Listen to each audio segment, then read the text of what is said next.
కూర్చోండి కూర్చోండి అదెవరు నిలబడతారు కూర్చోండి నా కుర్చీలో కూర్చోండి కూర్చోండి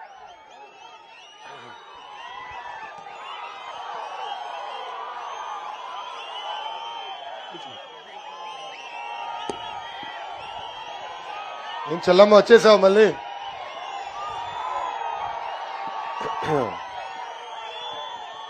వేదిక పైన ఉన్న పెద్దలందరికీ పేరు పేరున నా హృదయపూర్వక నమస్కారాలు.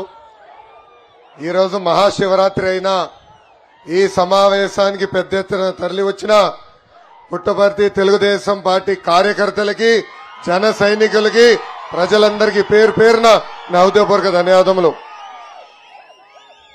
గత 2 రోజులుగా చూస్తున్నా ఉమ్మడి అనంతపూర్ జిల్లా గర్జిస్తుంది. ప్రపంచంలోనే గొప్ప ఆధ్యాత్మిక కేంద్రం, ప్రశాంత నిలయం ఉన్న పుణ్యం భూమి అనంతపురం జిల్లా. లవ్ వాల్ సర్వ్ వాల్ అని ఒక సేవా భావం ప్రపంచానికి నేర్పిన వ్యక్తి భగవాన్ సత్యసాయి గారు జన్మించిన భూమి ఈ అనంతపూర్ జిల్లా. మన జిల్లా ధర్మవరం చీరలు కూడా ప్రపంచం మొత్తం ఫేమస్. అనంతపురం జిల్లా ప్రజల కష్టాన్ని నమ్ముకున్న వాళ్ళు ఎవరైనా మంచి చేస్తే జీవితాంతం గుర్తుపెట్టుకుంటారు. అలానే జగన్ లాగా తప్పు చేస్తే తోలు కూడా తీసే శక్తి అనంతపూర్ జిల్లా ప్రజలకు ఉంది. 1984లో తెలుగుదేశం పార్టీ ఎప్పుడు మర్చిపోదని ఈ సభాముఖంగా ప్రజలందరికీ నేను తెలుపుతున్నాను. బాబు గారు, చంద్రబాబు గారు, భూమి కంటే ఎక్కువ భారం మోసేది మహిళ. ఈరోజు మహిళా దినోత్సవం సందర్భంగా నేను నా 2 చేతులెత్తి జోడించి ఆంధ్ర రాష్ట్ర మహిళలందరికీ నా నమస్కారం తెలుపుకుంటున్నాను. జగన్ నిన్న ఒక మహిళా సమావేశం ఏర్పాటు చేసుకున్నాడు తల్లి. ఆ సమావేశంలో ఆయన చెప్పుకున్నాడు, ఎవరు చేయని సంక్షేమ కార్యక్రమాలు మహిళలకు చేశారంట. ఈ సభాముఖంగా జగన్ కి నేను కొన్ని సవాళ్లు ఇస్తున్నా. సొంత చెల్లి కన్నీరు పెట్టుకున్న కారణం నువ్వు అవునా కాదా అని అడుగుతున్నా. సొంత తల్లిని మెడబట్టు బయటికి గెంటేసింది నువ్వు అవునా కాదా అని అడుగుతున్నా. ఏకంగా ఈరోజు సొంత చెల్లె ప్రెస్ ముందలొచ్చి నా నాన్ని చంపేసింది జగన్ ఆయన అనుచరులని చెప్పారు, అది అవునా కాదా అని ఈ సభాముఖంగా జగన్ ని నేను ప్రశ్నిస్తున్నా. మనందరం చూస్తున్నాం, షర్మిల గారు బయటకు వచ్చి మాట్లాడటం మొదలు పెట్టిన దగ్గర నుంచి ఈ వైకాపా పార్టీకి పేటీఎం కుక్కలు ఉన్నారు. వాళ్ళకి 5 రూపాయలు కొడితే చాలు అసభ్యంగా పోస్టులు పెడుతున్నారు. చివరికి వాళ్ళ చెల్లమ్మ పైన కూడా అసభ్య పోస్టులు పెట్టించాడు ఈ సైకో జగన్. తల్లి ఆలోచించండి, తల్లికి చెల్లికి న్యాయం చేయలేని వ్యక్తి మనకి న్యాయం చేస్తాడా అని ఆలోచించమంటున్నా. ఇంకా సంక్షేమం గురించి మాట్లాడుతున్నాడు ఈయన. మై డియర్ జగన్, భారతదేశానికి సంక్షేమం పరిచయం చేసిన వ్యక్తి అన్న ఎన్టీఆర్. ఆనాడు ఆస్తుల్లో మహిళలకి సమాన హక్కు కల్పించారు. అంతెందుకు, నువ్వు 10th క్లాస్ పేపర్ దొంగిలిచ్చే సమయంలో చంద్రబాబు నాయుడు గారు డ్వాక్రా సంఘాలు ఏర్పాటు చేశారు. మీ ఇంట్లో నిన్ను భరించలేక బెంగళూరుకి తరిమేసినప్పుడే చంద్రబాబు నాయుడు గారు మహిళలకి దీపం పథకం తీసుకొచ్చారు.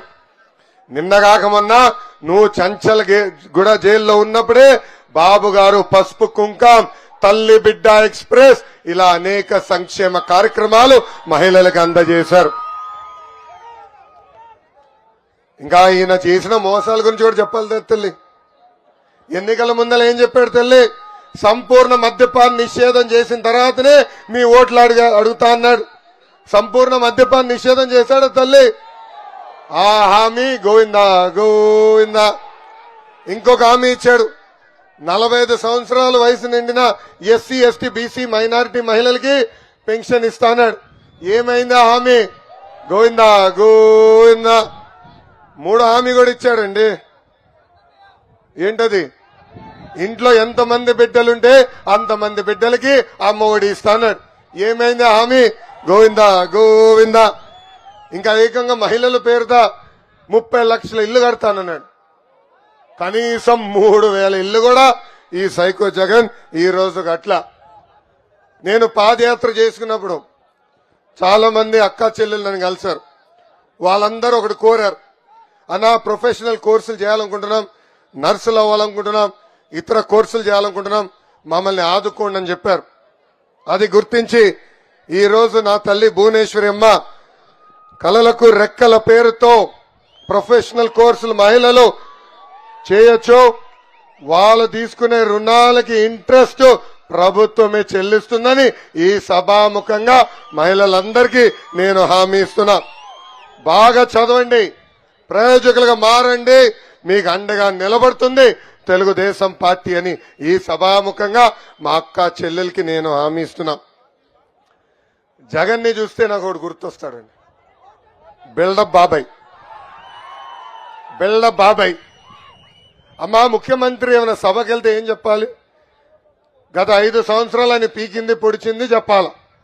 కానీ ఈ మధ్యన జగన్ సభ చూస్తే నాకే పాపం చూసి జాలేస్తుంది.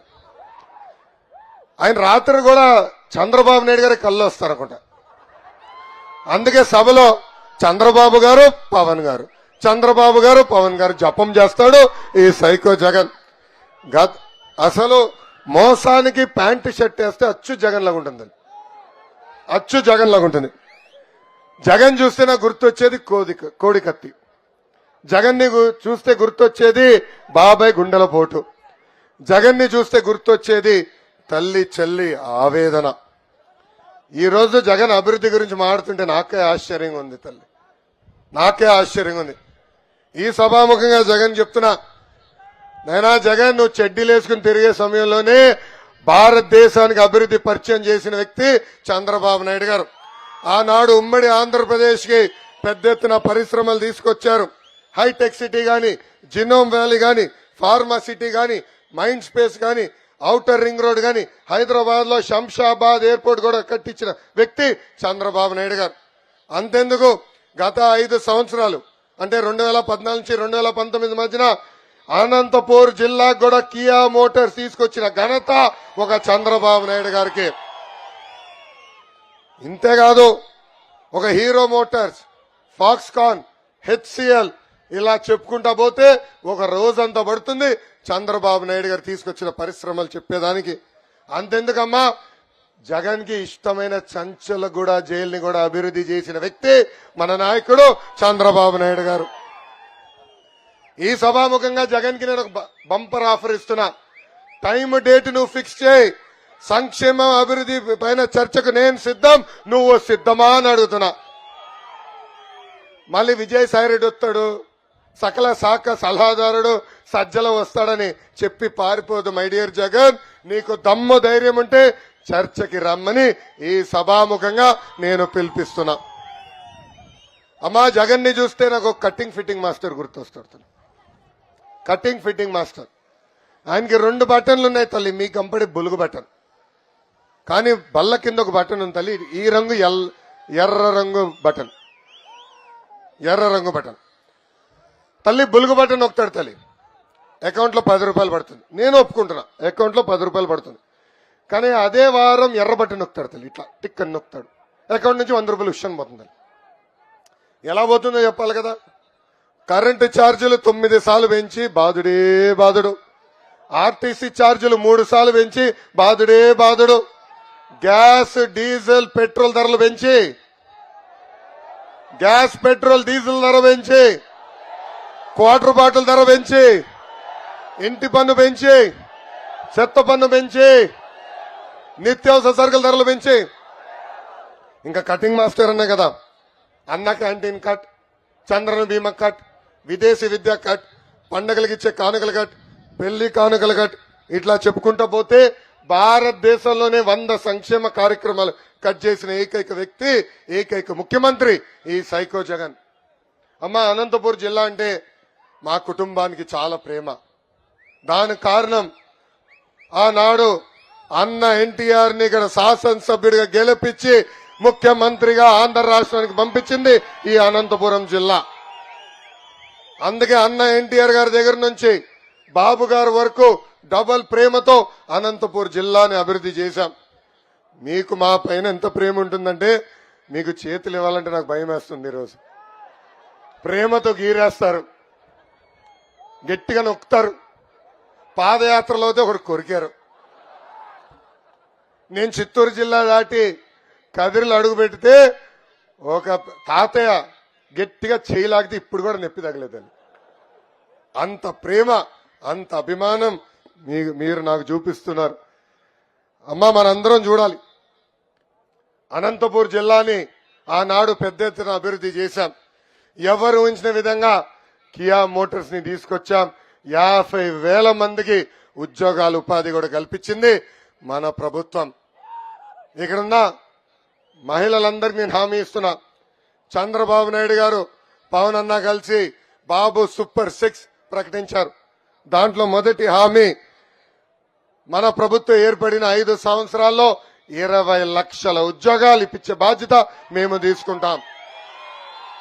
ఉద్యోగాలు వచ్చే వరకు ప్రతి నెల 3,000 రూపాయలు నిరుద్యోగ భృతి కూడా అందజేస్తాం. అంతేకాదు, స్కూల్కి వెళ్లే ప్రతి విద్యార్థి తల్లిదండ్రుల అకౌంట్ లో ప్రతి ఏడా 15,000 రూపాయలు మన ప్రభుత్వం ఇస్తుంది. అంటే ఒక బిడ్డ ఉంటే 15,000, ఇద్దరుంటే 30,000, ముగ్గురుంటే ఎంత 45,000 రూపాయలు మన ప్రభుత్వం ఇస్తుంది.